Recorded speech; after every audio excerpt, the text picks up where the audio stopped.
Muy buenas noches aquí, amigos de YouTube. Aquí les traigo un nuevo video donde vamos a ver cómo podemos sacar sonidos de nuestra cuenta de YouTube. Es fácil. Bueno, yo después de tanto buscar no sabía que andaba por aquí y lo he descubierto sin querer.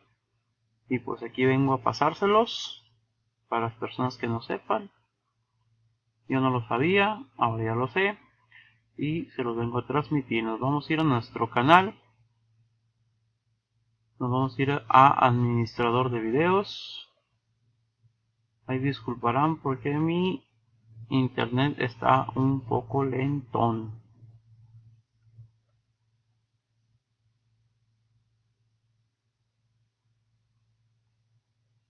Vaya, demasiado lento. Pero no desesperen, lo haré lo más rápido que se pueda. Así no tardaré tanto tiempo.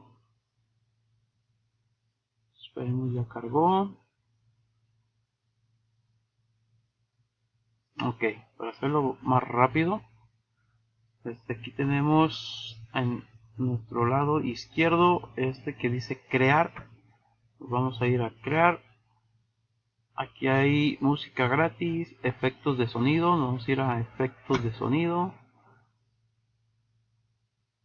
Como pueden ver,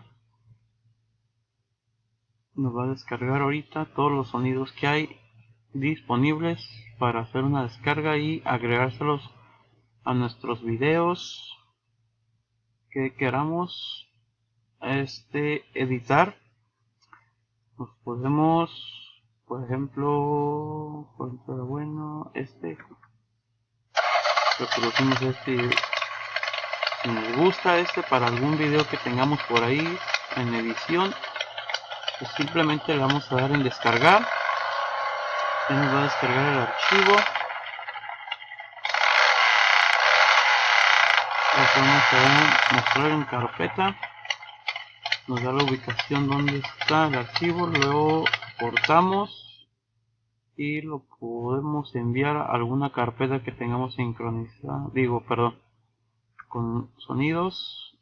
Aquí ya lo había hecho anteriormente, le damos en pegar y dice que si deseo reemplazar el archivo, le ponemos que sí. Esto me parece porque yo ya lo había descargado anteriormente, que es se lo ponemos en reproducir y checamos que todo esté bien. Se reproduce, está muy bien. Entonces vamos a, pues ya, eso era todo, nada más. Es sencillo, es muy rápido, muy fácil. Aquí nomás nos vamos a nuestro panel ya. Eso era todo, amigos, espero les haya servido. Si me trabé un poquito, pues que me desespero por mi internet que está lento. Nos vamos a nuestro canal y pues sin más que decir, los invito a que se suscriban a nuestro canal. Este es un nuevo canal que hemos abierto. Aquí está nuestro Twitter, nuestro Facebook, nuestro blog. Suscríbanse. Si hay algún detallito, algún problemita, no olviden en comentar en el video. Déjenme su like y su suscripción para próximos videos se les notifique y poder estar al pendiente de algo nuevo que suceda por aquí. Sin más ni menos, me despido. Yo soy el Rincón de Meño y los invito a la suscripción. Dale, no te cuesta nada. Hasta la próxima y espéranos en más videos.